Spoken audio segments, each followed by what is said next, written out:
This will be our first student athlete that's done law school. We have had student athletes here in different programs that have done both programs, or done law school and their sport. So she's not the first, but she's definitely one of the first volleyball players.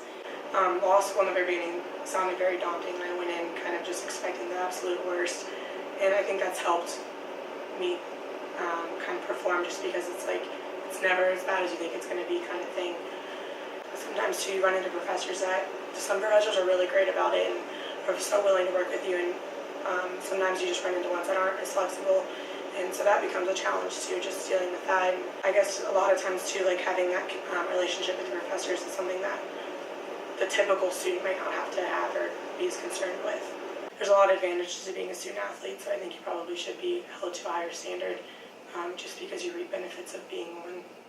Lauren Hurley was one of those students that literally didn't fidget around. She was always time on task. In my classes, I got more than enough early warning when she was going to be absent.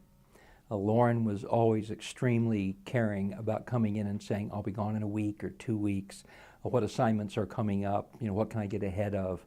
Lauren was always one to say, I don't want to be behind, so basically, what can I do maybe to get ahead? The truth is, I believe that most of our athletes already hold themselves to a higher standard. But I think athletes, as a rule, have such a grueling schedule. Their diet has to be certainly restrictive. The competition, it depends on how the team's doing, is if they're up or if they're down.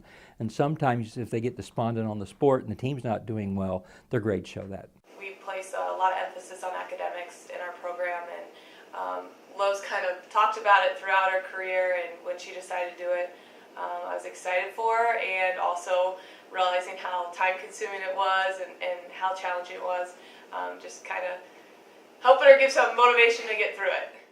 It's a lot of fun too. I mean, seeing people on campus or friends or other athletes and saying, hey, good game this weekend, or well, that was a good win against that, or tough loss versus that. There's a lot of camaraderie, I think, amongst the athletes, and I mentioned earlier just having a sense of comfort within the classroom, like when you're in class with a fellow athlete or whatever, like you know each other, and that will cease to exist once I leave here. So that's something that I think I value a lot, and will definitely miss a lot too. I think anytime you take on a brand new challenge like law school, you've got a learning curve that's extremely steep. So I'm sure her challenges will be immense, especially keeping up with the physical side of sports as well as the mental side of school. But I have no question that Lauren's going to be more than up to the task in both.